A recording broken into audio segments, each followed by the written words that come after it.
struktur ini memang jelas-jelas rakitan. Adapun pembuatan di mana kita sedang mendalami, ya. Jadi kita sedang mendalami ini buatan mana, nanti kita akan kejar. Kalau Ya, Tribuners, terkait dengan kasus suami tembak istri yang terjadi di Lampung Tengah, kita akan mendengarkan konferensi pers yang disampaikan oleh Kapolres Lampung Tengah AKBP Andik Purnomo Sigit.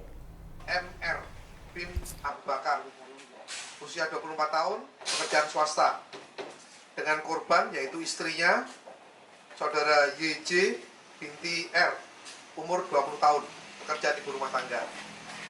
Jadi sebelum terjadi kejadian adanya keributan atau cekcok mulut antara pelaku dan istrinya. Kemudian pelaku mengeluarkan tembakan menggunakan senjata api laras pendek, senjata api rakitan laras pendek, dengan korban terkena di lengan bagian kanan. Setelah itu korban dibawa ke klinik Duha Dr. Didi, kemudian dirujuk ke Rumah Sakit Yuhum Jaya. Dengan saksi ada 6. Kemudian kronologi penangkapan, setelah mendapat laporan, Polsek dengan di backup oleh Polres melaksanakan pengembangan dengan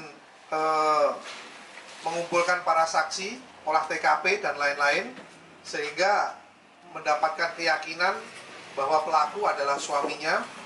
Kemudian terus melakukan pencarian, dan alhamdulillah hari ketiga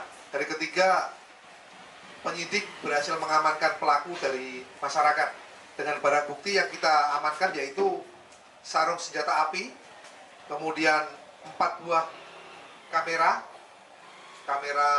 terpasang atau IP cam, kemudian 1 buah sarung milik saksi bekas darah korban, ada beberapa sajam, kemudian senpi rakitan, 1 buah peluru, kemudian rekaman video yang berisi tentang kejadian yang ada di TKP.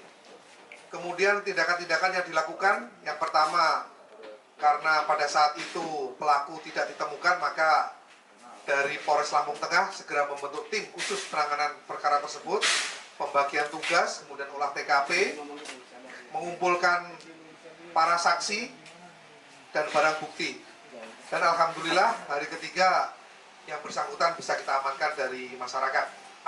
Seperti saya sampaikan di depan, yang pertama, kekerasan, undang-undang tentang penghapusan kekerasan dalam rumah tangga dengan ancaman hukuman maksimal 10 tahun, yaitu pasal 44 ayat 2 Undang-Undang nomor 23 tahun 2004. Yang kedua adalah Undang-Undang Darurat nomor 12 tahun 51 tentang penggunaan senjata api, yang ancaman hukumannya maksimal 20 tahun. Penyebab apa kericuan keluarga?